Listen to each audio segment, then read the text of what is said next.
Hi guys, welcome back to my channel. Okay, what I thought I'd do is I am going to share a book review. Now, anyone that knows me knows that I do not like books, to be fair, but after getting CFS, it's really hard to read a book. So what I've done is I've started listening to books. And all the free books, in Christian Audio you get some free books, but when obviously they've run out, I'm cheapskate Scott that refuses to sort of pay for it. But something sort of prompted me, let's say the Holy Spirit, to buy a book, and I hadn't a clue which book to get because, as I say, I'm not a reader and I don't know what writers are out there, etc. And so I was really prompted, not knowing what I was going to do next on this. I really prayed about it, and I really asked God, like, what do you want me to do? So basically I felt He told me to get a book and just listen to what was being said in it. So I did. I purchased a book. Christian Audio, they do it in like American dollars, whatever. So it ended up, it worked out, it was a tenner, and I'm like, £10 for a book, that's terrible. Little do I know, because I don't read, that actually that's like normal price for a book, but hey ho. Yeah, I thought audiobooks were cheaper, but obviously not. So anyway, the book I am going to share with you is a book called In His Steps by, I think it's Charles Sheldon. Now this book is set in originally like 1869. Of course, anyone that knows me as well knows that I do not like sort of period dramas, and I'm sorry folks, I don't really like Downton Abbey and things like that on the telly. I didn't mind Call the Midwife because it had Miranda Hart in it originally, and I thought it was quite funny, and she was quite good in it. But yeah, so anyway, this book, I'm like, really? This is like a 1869 thee, thou, anything with thee and thou, and thou shalt, sort of turn it like King James Version, whatever, which now I've grown up, I realise how much actually it's really good actually sometimes to read something from, say, like I've got the NIV, and then actually to read it again in the King James Version, because actually it has a different take, and actually as you grow up and your vocabulary grows with you, kind of. Yeah, basically what happens is you actually, it's sort of like reiterates what it's saying, but it says it in a different way. The King James Version is more sort of authoritatively, and yeah, it's very different. So anyway, this book, These and Thous, and I was like, oh man, but stuck with it because I'd paid a tenner, as you do, you stick with it, and absolutely life-changing book. I'm going to see if there's a follow-up, because I'm just like, yay. I actually looked online and it's a movie. I'm like, really? I would have, to be fair, I would have watched the movie first, but it's not available in our country. Surprise. You can watch like a really prehistoric version of it, but and it's very like, It's a Wonderful Life kind of. I mean, that's the era we're talking. So anyway, what happens in this book? Really cool. This guy, the pastor Maxwell, he's writing a sermon, and his wife goes out, and he's probably, any vicar knows this bit of when you've got to do like 2 sermons, whatever. So anyway, he's writing 2 sermons for his Sunday, and there's a ring at the doorbell, and he hopes that obviously the person will go away, but it doesn't happen. So he walks downstairs and he opens the door, and it's like a tramp at his door, and the tramp says, sir, sorry to bother you, just wondering if there's any jobs about. And the pastor says, I'm really sorry for your dilemma, but unfortunately, no. I just have, and this is how you know it's prehistoric, because I only have a cow and a horse. So you're like, okay. And he tends to them himself, so there was no work for him to do. So he said, I wish you luck on your way. So off he goes, but he looks very dejected as he walks away. Anyway, he carries on, goes back upstairs, finishes his sermons. That's great. His wife comes home, who had been out at a kindergarten, so very American. And sorry, this hair's doing my nut. I shouldn't really be looking, but it's very hard not to look at yourself.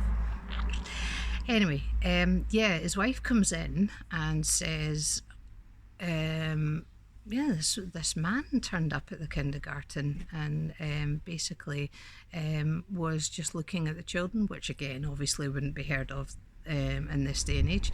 But he just looked really unhappy, dejected, and left. He watched the kids for a bit and then just got up and walked out and left. He said, that was the same man that came to our house.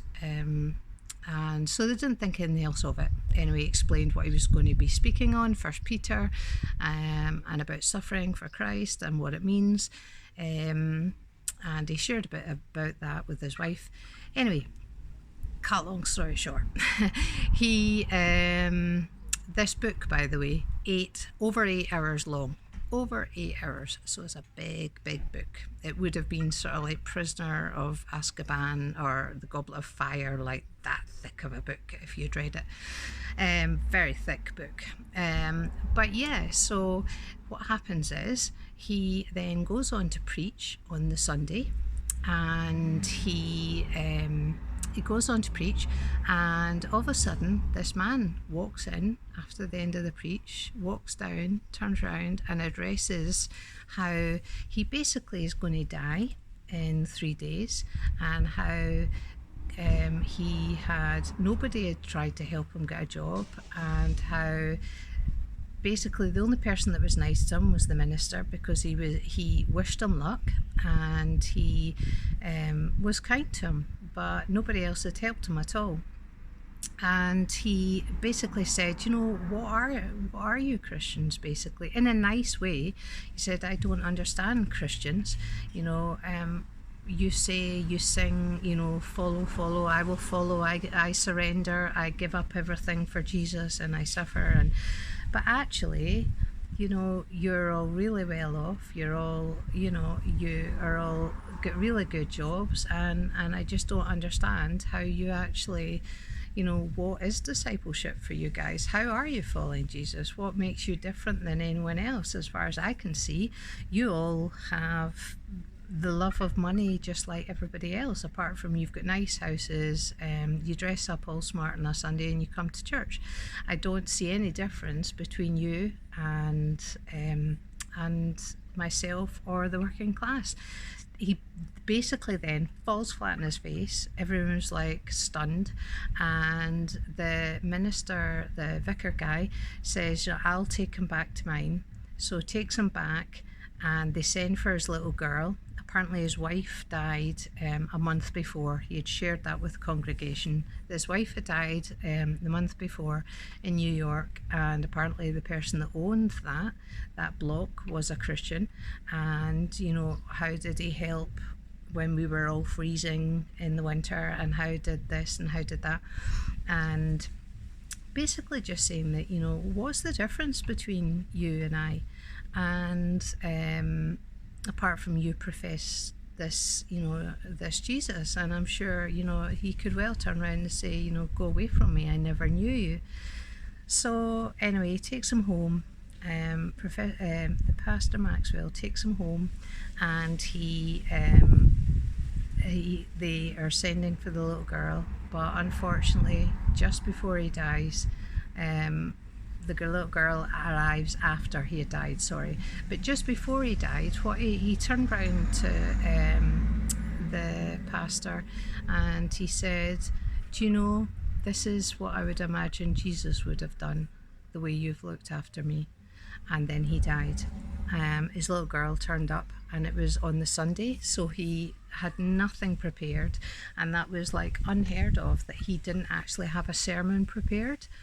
And so he went to church that Sunday morning, and he looked out at the congregation and said, with sadness, I would like to share with you that this man had passed, and his little girl was staying with them indefinitely.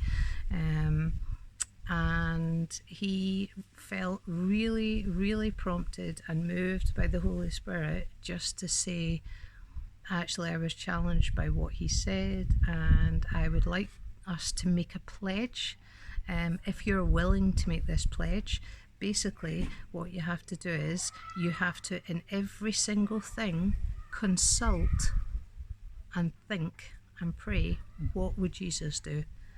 So every single situation, you have to take time, wait, listen for the answer from the Holy Spirit, and then act. And by acting, you could lose out financially, you could lose out emotionally. It didn't matter what way. You had to trust God that He was going to basically carry you in certain situations. And yeah, it just like this new way of discipleship, that actually you were going to trust in God like you'd never trusted in God before. You weren't going to be sort of like half in, half out. You talk about the boat. You were basically going to be all in for Jesus, and it was going to be this radical new sort of discipleship. So at the end, he then prayed, and there was silence, and people sort of got up and shuffled out. But there were people that sort of mulled about, asking each other, in groups, saying, "What did he mean?" Blah blah blah. And at the end, the people came forward, and he said that if you want to take part in this pledge, then we'll be meeting in this room. So he was talking away to people, and he turned around, the church was empty, and he went into this room, and he basically said he was really shocked by the people that had turned up. He had the editor of the newspaper that was there. He had a really high merchant that had like 100 shops under him. That he basically owned these 100 shops. He had a renowned opera singer, a bit like her out of Greatest Showman, that level of amazing singer. He had a lady that had just had, her dad had died and left her £1 million. Now, obviously, back in those days, £1 million was like 100 million now. Yeah, and he was, and professors of local university and stuff like that. So he was really, really surprised by the people that were prepared to make this pledge. And what the book is about is it shares, so very, very, very, very quickly, the editor of the newspaper starts to have to question, do I want the prize fight in it? Do I want all this advertising for the saloon, which was obviously killing people? And betting and things like that. Do I want this in my newspaper, or am I going to leave it out? And knowing that he would lose subscriptions, he was going to lose money, and actually the paper would end up going bust. But what happens is that doesn't happen. That the person with all that money, the millions, whatever, people start realizing that this paper actually is really interesting, because there's no muggings or killings or anything like that. It's all actually like really interesting stuff, uplifting stuff. So the paper is funded eventually, initially when it starts to it would have gone bust, but actually God stepped in, and because they stuck to their guns and stuck to what would Jesus do, and led the paper like that, obviously people showed their true colours. Actually, they weren't bothered about hearing if people had died and had done this or committed this crime or that crime. They wanted to hear stuff that was really interesting. So actually what happens is the paper turns around. Rachel, the girl that's this amazing singer, gets all these offers to go, and she can demand any sort of fee to sing. And she goes to this place called the Rectangle, which is obviously in the shape of a rectangle. And this is sort of like where all the really bad, no, not really bad, but all this, real sin is, and the saloon's right in the middle of it. And they start to realise that, there's a place called the Tent. So this evangelist, my kind of person, this evangelist has got this tent in the middle of this area, and normally nobody comes, but had all the sides lifted up like we do at New Wine. And had all these sides lifted up, and basically what happens is that Rachel comes along and sings, and because she's got the voice of an angel and just something that emotionally touches people that were coming out the bar, saloon, whatever, came, and for the first time ever there was like hundreds of people around and they couldn't get a space, and yeah, they had to actually ask the Pastor Maxwell to come down and bring other people down to help, and tons of people were saved, and it was just like just through this message. And so they started working with the Rectangle, but they realised that obviously the root of the problem was the saloon, because it was killing people. And so any good work they were trying to do, they basically had to get rid of this saloon that was in the village. So they started working in this, but they were sort of flogging a dead horse. And basically what happened was there was this really influential professor that did philosophy and ethics and stuff, and he really felt that instead of just staying in his comfort zone, that he was being prompted, having done this pledge, that he had to stand to run against all the people that wanted this saloon. So instead of having all these people, non-Christians, going for, yeah, we'll have the saloon, and they just keep on voting it in, eventually there was like a host of Christians that basically were fighting. Somebody was actually fighting back. It was sort of like that Jesus and all his disciples, being these Christians, were fighting back against all these people that were wanting this saloon and stuff. So anyway, Rachel decides not to go and demand any fee and whatever. She, much to her mum's absolute dismay, and she goes and she realizes she wants to use her voice for the Lord. And yeah, I mean, just loads and loads of different issues happen, and this new revival sort of takes on What Would Jesus Do? And that WWJD, I'm so slow, WWJD, I'm sure you've all sort of heard of it, What Would Jesus Do? That's where it sort of formulated and started, and thinking, to stop and think, well, what would Jesus do in this situation? And obviously, there's loads of different, the church, the first church that Pastor Maxwell, obviously some of them did it, and then more and more people got involved.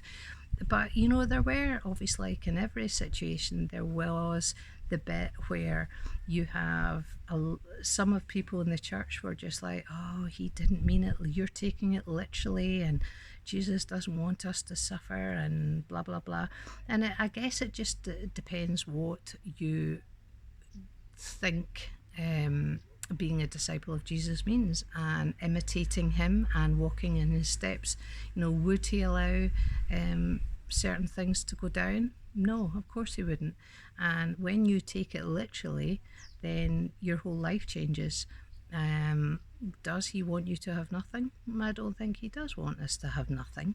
But it's that bit of having things in moderation. And this book is just like, I would so strongly recommend you to get this book. So it's called In His Steps, and it is such an interesting, I would say read, but I listened to it. And it's easier to listen to, trust me, especially you get a dog and you go walking. Very easy to listen to it. But I was finding that I was coming home and I was just lying there with my beats on listening, and hours at a time, just because it's the kind of thing that I suppose readers have this where they can't put the book down. But this, it just really, really impacted my life, of just actually how influential, and if everybody did this, then actually it would speak volumes to the world. And a lot of people had this impression that, especially in those times,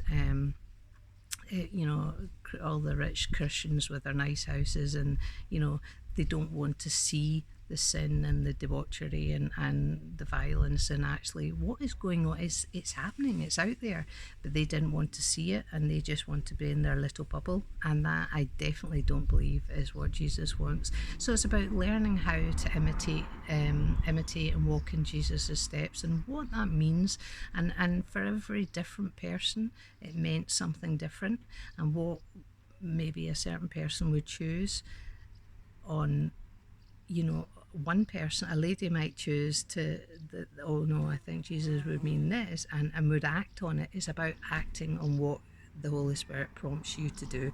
So what would be right for me might not be right for Brooke or Kira, my daughters. They might take it a different way and act in a different way because they're different age, etc., etc. And yeah, so it's just such a practical book, and yeah, it's so prehistoric. So yeah, In His Steps by Charles Sheldon, I think, or Michael Sheldon, not sure, but In His Steps. So look it up. I would so strongly advise you to watch it.